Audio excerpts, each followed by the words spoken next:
9 साल की देरी के बाद भी पट्टा धारकों को ईसीएल से मुआवजा नहीं मिला है, जिसके विरोध में उन्होंने परिवहन रोक दिया है। दुर्गापुर फरीदपुर प्रखंड के प्लॉट संख्या 327 में माधाईपुर ओपन पीट खदान के लिए 2016 में 88 एकड़ जमीन ली गई थी, लेकिन आरोप है कि ईसीएल वर्तमान में प्लॉट संख्या 327 में 114 एकड़ जमीन पर काम कर रही है। इसके विरोध में क्षेत्र के भूमिहीन पट्टा और बरगा किसानों ने मुआवजे की मांग को लेकर मंगलवार को माधाईपुर ओपन पीट खदान का परिवहन रोक दिया।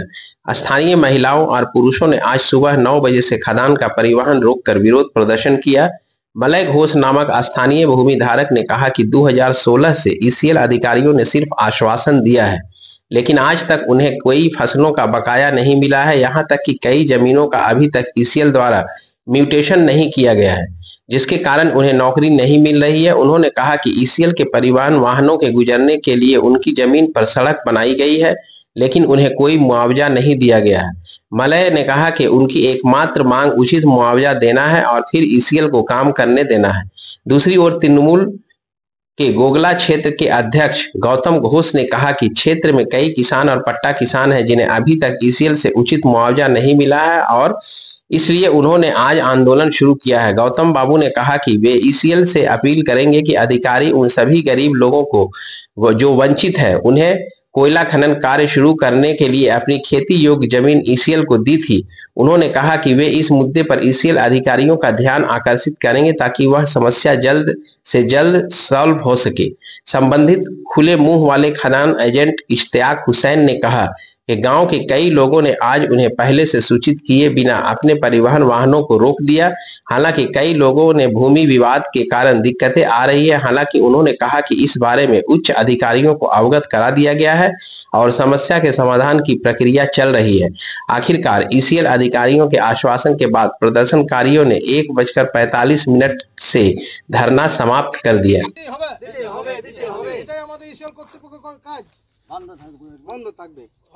রাস্তার উপর দিয়ে আমাদের নিজস্ব জায়গার উপর দিয়ে সেল কর্তৃপক্ষ কয়লা চালায়, মানে যেটা ট্রান্সপোর্ট যায় ওইটাই দেয়। আমরা ক্ষতিপূরণ চাইছি বা ইসেল রাস্তা করো বা আমাদের জায়গাটা নেই। তো ইসেল কি বলেছিল? হয়ে যাবে, এই একই কথা, প্রপোজাল হয়ে যাবে বহুবার। এই তো শুধু টাইমই দিস। এখন রাস্তার মধ্যে ইসেলের গাড়ি চলছে, ওই জন্য 960 দাগটা। এই মাদারীপুর খোলামুখ খনি যেটা চলছে 2016 থেকে এই খনির মুখ চালু হয়েছে। তো যারা চাষিরা আছে সেই চাষিরা কিন্তু অনেকে বঞ্চিত আছে। অনেক জমি এখনো রেজিস্ট্রি হয়নি। তারপর কিছু কিছু জমি রেজিস্ট্রি করার পর ইসিএল কর্তৃপক্ষ এখনো মিউটেশন করছে না, তারা চাকরি পাচ্ছে না। এবং যারা পাট্টা আছে গরিব মানুষ, তারা কিন্তু 2016 থেকে 2025 পর্যন্ত এখনো পর্যন্ত বঞ্চিত আছে। আমাদের ওই জমির পরিমাণ যেটা 327 দাগ, তার পরিমাণ হচ্ছে 114 একর 63 পয়েন্ট। ইসিএল সেই সময় 88 একর 327 ল্যান্ড নিয়েছে। চাষিদের দাবি, আমাদের গ্রামের মানুষের দাবি যে 114 একর 63 পয়েন্ট যে 327 যে একটা দাগ নম্বর প্লট নম্বর আছে, সেই জমিটাকে ইসিএলকে অধিগ্রহণ করতে হবে। কারণ সেই জমিটা গরিব মানুষের এবং পাট্টাওয়ালাদের অধিকার। তো ইসিএল কর্তৃপক্ষ 2016 থেকে 2025 পর্যন্ত এখনো পর্যন্ত খালি বলছে আজ হবে কাল হবে, এইভাবে দায় সারছে। তাই যারা চাষিরা আছে, যারা চাষ করে খেত, গরিব মানুষ আছে, তারা এখনো পর্যন্ত বঞ্চিত আছে। আমি গ্রামের পক্ষ থেকে এবং অঞ্চলের পক্ষ থেকে আমি বলতে চাই ইসিএলকে, যারা এই দায়িত্বে আছে, এজেন্ট, জিএম এবং হেডকোয়ার্টার পর্যন্ত, যে যারা গরিব মানুষ বঞ্চিত হচ্ছে, আপনি ওই জায়গাতে আপনি কাজ করছেন। আপনি 88 একরের মধ্যে শুধু নেই, 114 একর 63 পয়েন্টের মধ্যে ইসিএলের কর্তৃপক্ষ কাজ করছে। তা আপনি জমি এখনো নেননি, জমি এখনো অধিগ্রহণ করেননি, তা তাদের জমির উপর আপনি কেন কাজ করবেন? সেই দাবি দেওয়া নিয়ে আজকে যারা চাষিরা আছে, গ্রামের আমাদের মানুষজন আছে, তারা আজকে অসুবিধা আন্দোলন করছে। ভাই দেখো, আমরা সহানুভূতির সঙ্গে দেখছি মাইনিংটা কন্টিনিউ হতে দাও। মাইনিংটা যে বন্ধ করছে না, এটাকে আগে থেকে লিগেল ভাবে আমাদের জানানো উচিত যে কি জন্য মাইনিং বন্ধ হচ্ছে, আমাদেরকে জানানো হয়নি। আচ্ছা, এদের যে প্রবলেম আছে সেই প্রবলেমটা আমরা যথেষ্ট সহানুভূতিশীল ভাবে দেখছি। আর আমি এটা কথা দিচ্ছি, এই গ্রামের এই যে মাইনিং চলছে তাদের সমস্ত লোকেদের চাকরি হয়েছে, কিছু হয়তো লোকের চাকরি হয়নি, জমির প্রবলেম আছে বলে, সেটাও আমরা এটিএম কাছে গেছিলাম, বিএলআর সভায় গেছিলাম, তারা আমাদেরকে যথেষ্টভাবে রেসপন্স দিয়েছেন এবং সেই কাজটাও এগিয়ে গেছে, হিয়ারিং পর্যন্ত হয়েছে এবং সেগুলো খুব তাড়াতাড়ি ওদের জমির প্রবলেম সলভ হয়ে যাবে। আর যে পাট্টা ল্যান্ডের কথা বলছো, পাট্টা ল্যান্ডের ওদের বলো যে সমস্ত ডকুমেন্ট, যদি আমরা mining further phase 1, phase 2, phase 3 মাইন্সকে এক্সটেনশন করাতে হবে। এবং আমাদের এই মাইন্সে আমাদের অনারেবল সিএম স্যার দুবার এসেছিলেন এবং তিনি দেখে গেছেন এবং তিনি বলছেন যে माइंस कंटिन्यू रखो और जो भी प्रॉब्लम है हम लोग उसको सॉर्ट आउट करेंगे। আমরা পজিটিভ আছি, ঠিক আছে, থ্যাংক ইউ। सीटू सहित तमाम वामपंथी संगठनों की तरफ से रानीगंज के वीडियो कार्यालय को 8 सूत्री मांगों के समर्थन में अपना ज्ञापन सौंपा गया। इस मौके पर यहां रानीगंज के पूर्व विधायक रुनु दत्ता, सुप्रियो राय, दिव्येंदु मुखर्जी, नारायण बावरी, पूर्णोदास बैनर्जी ने कहा कि इससे पहले उक्त संगठन की तरफ से 5 पंचायत कार्यालय को ज्ञापन सौंपा गया था, लेकिन तब पंचायत के प्रधान ने कहा था कि उनके हाथ में कुछ भी नहीं है, जो भी करना है वीडियो करेंगे, इसलिए आज वीडियो के पास आए हैं। उन्होंने कहा कि उन्होंने वीडियो के साफ कह दिया है कि वह प्रशासन की कुर्सी पर बैठे हुए हैं, यहाँ पर बैठकर वह टीएमसी नेता की तरह काम नहीं कर सकते। अगर उन्हें टीएमसी नेता की तरह काम करना है तो वह टीएमसी कार्यालय में बैठे।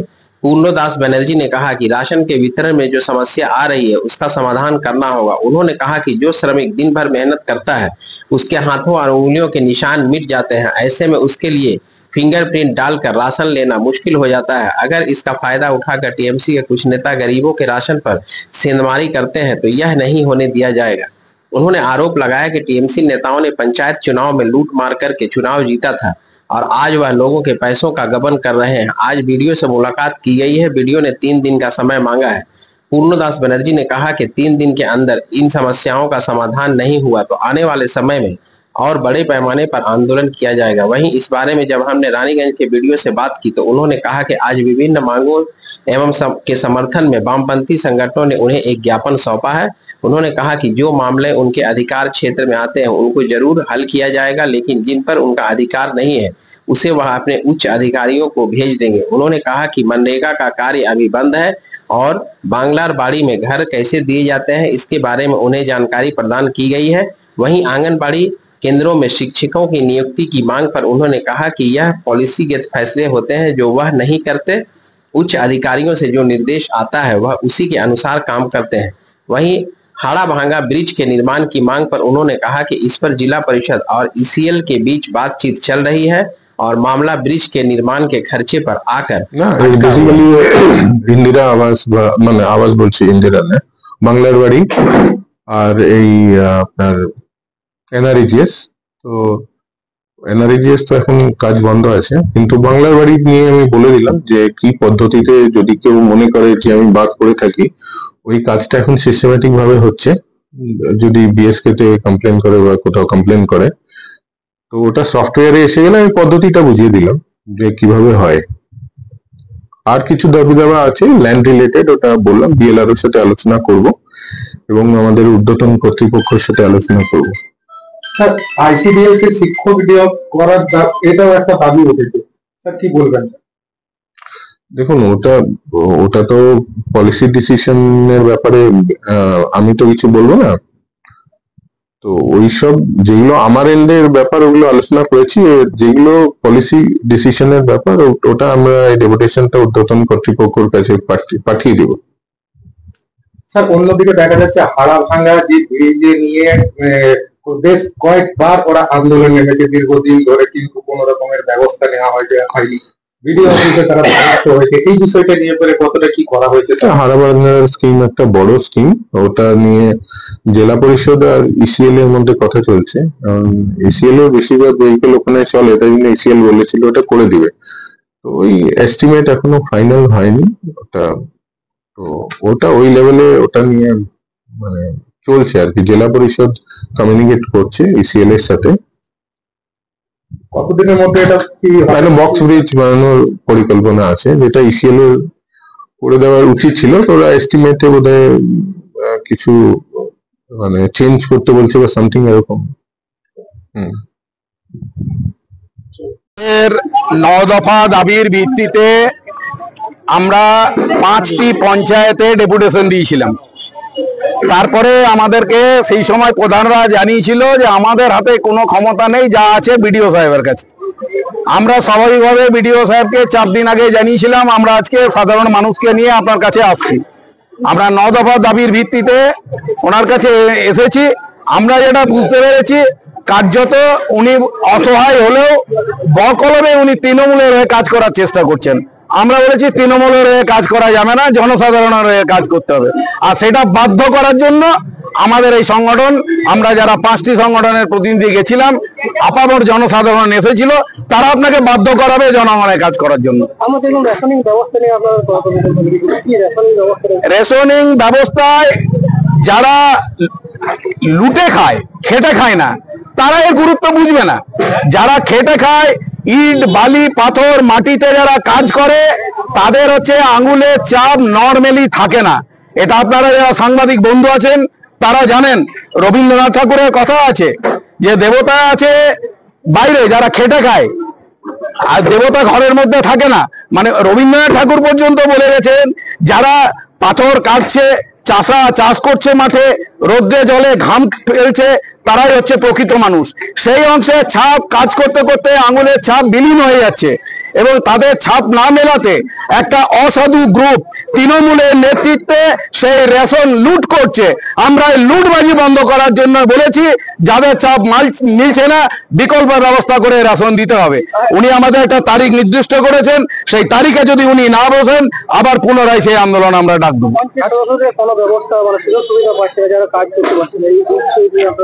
পঞ্চায়েত সদস্য এবং পঞ্চায়েত সমিতি সদস্যদের ওনারা কোনো মর্যাদা দিতে চাইছেন না। আমরা বলেছি, আপনারা বিডিও সাহেব তৎকালীন আইসি গুলোকে নিয়ে যেভাবে পঞ্চায়েত লুট করেছেন, তাদেরকে যারা নিয়ে লুট করেছেন, তারা এখন পঞ্চায়েতে সাধারণ মানুষের টাকা লুটে খাচ্ছেন। এটা আর করতে দেওয়া যাবে না। কিন্তু যারা আমাদের প্রতিনিধি, যারা মেহনত করে লড়াই করে আমরা সদর প্রধানকে মেরে ফেলা হয়েছিল, কাউন্টিং সেন্টারে মেরে দেওয়ার চেষ্টা করে হয়েছিল, ওরা সেসব পারেনি। আমাদের সমিতি 2 জন সদস্য আছে, তাদেরকে কোনো রকম ভাবে কাজ করতে দেওয়া হচ্ছে না, তাদেরকে কোনোভাবে হচ্ছে টাকা বরাদ্দ করছে না। আমরা এটা বলাতে উনি 3 দিন পর ওনাদের ডেকেছেন। উনি বলেছেন এর সমস্যার উনি সমাধান করবেন। যদি না করেন, আমি বলেছি যে আপনি তৃণমূল অফিসে গিয়ে বসুন, বিডিও অফিসে বসবেন না। আমরা তাই করবো। আমরা চোরবান্ধা। আপনি ভেবেছিলেন যে আপনার চেম্বারে গিয়ে চা খাবো আর আমরা পালিয়ে যাবো? আপনি ওই চোর ছাপ তৃণমূল কংগ্রেসের পার্টি পেয়েছেন, ওই লুচ্চাবাজ গামছা গেরুয়া গামছা পেয়ে ওই কাটমানি টাকা ভাগ করে তৃণমূলের সঙ্গে বিজেপি পেয়েছে। लाल झंडा करने वाले लोग हैं, हमारे अंदर में मजदूर किसान का खून बहता है। इस बार हम लोग अमेंडमेंट है कि खाओ काम दो, नहीं तो तुमको चेयर से कैसे उतारना है वो हम काम करेंगे। आवाज योजना, तिक्त अभिज्ञता।